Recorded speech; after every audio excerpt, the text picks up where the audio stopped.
بسم اللہ الرحمن الرحیم۔ شروع اللہ کے نام سے جو بڑا مہربان نہایت رحم والا ہے۔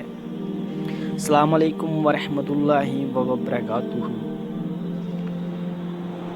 رسول اللہ صلی اللہ علیہ وآلہ وسلم فرماتے ہیں، جس کام سے میں تمہیں منع کر دوں اس سے اجتناب کرو، اور جس کام کا تمہیں حکم دوں اسے بقدر استطاعت بجا لاؤ۔ تم سے پہلے لوگوں کو ان کے کثرت سے سوالات کرنے اور انبیاء سے اختلاف رکھنے نے انہیں تباہ و برباد کر دیا۔ صحیح مسلم، صحیح بخاری۔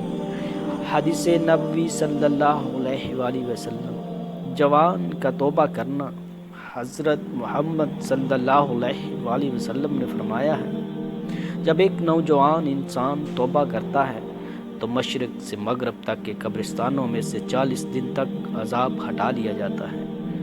اور آپ صلی اللہ علیہ وآلہ وسلم نے فرمایا، اللہ اس کے چہرے کو روشن کرے جو حدیث سن کر آگے پہنچائے۔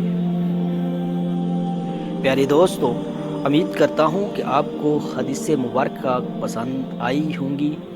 اگر پسند آئی ہیں تو پلیز لائک اور شیئر ضرور کر دیں، اور مزید ایسی حدیث سننے کے لیے ہمارے چینل کو سبسکرائب کریں، اور ساتھ ہی لگے بیل آئیکن کو بھی پریس کر دیں تاکہ ہماری ہر نئی آنے والی ویڈیو کا نوٹیفیکیشن آپ لوگوں کی خدمت میں بآسانی پہنچ سکے۔ ملتے ہیں ایک نئی ویڈیو میں۔ اپنا خیال رکھنا، دعاؤں میں یاد رکھنا۔ اللہ حافظ۔